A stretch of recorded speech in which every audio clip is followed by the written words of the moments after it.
think that happens a lot in the dog world. It doesn't have to just be training, ownership, opinions, ethics. And when people are discussing dogs, and what happens a lot is that there are parallels made, comparisons made between humans and dogs, and how I'd feel, and how I would interpret a situation, so therefore that's how they must interpret the situation, or I would be thinking this in this environment, so they therefore must be thinking this in this environment, particularly if their facial expression looks similar to a way that my facial expression would look. Do you know what I mean? And I interpret and infer from what I see on an emotive level rather than a behavioural response.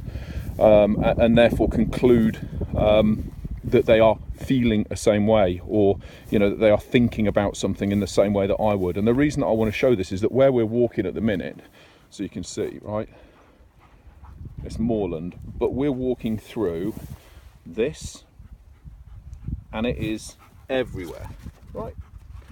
This gorse is prickly gorse, and if I touch that is, this one up here is digging into the palm of my hand. If I grab that's digging in, right? So I'm going to withdraw my hand. It's what I wouldn't do, if you look at these two, is be legging it across here just for the joy of it with nothing on my feet. It would bloody hurt. It would bloody hurt me, and I would only do it once before I thought I'll stick my shoes on, or I'll stick something on, or I'll go somewhere else where it's more comfortable to walk. So at the minute, look, we're going through this as like a muddy path. But just watch, if I change direction, I'm going to directly walk through this stuff here, and I'm going to show you, look, right the way from here, right the way on. And watch, I'm not going to give them any commands, but I just want to show you something.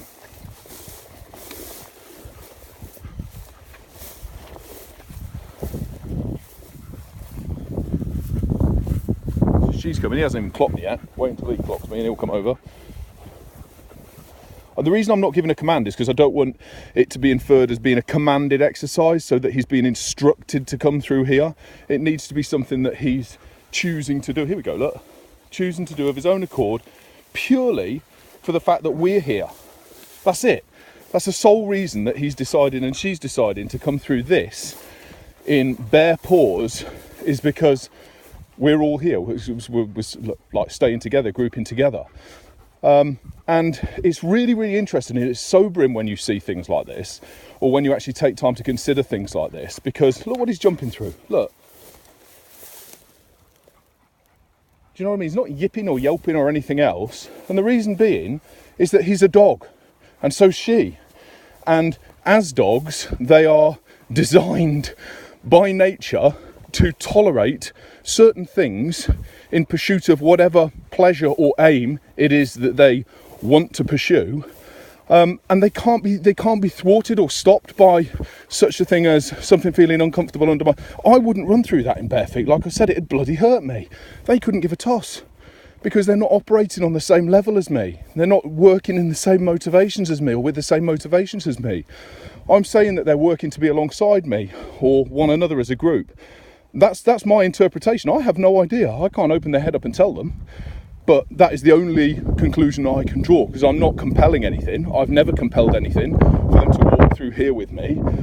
But they're following with me, so you would therefore conclude that it is, some people would say pack drive or whatever, but it's something where they want to follow. They want to be together and to remain grouped and go as a group.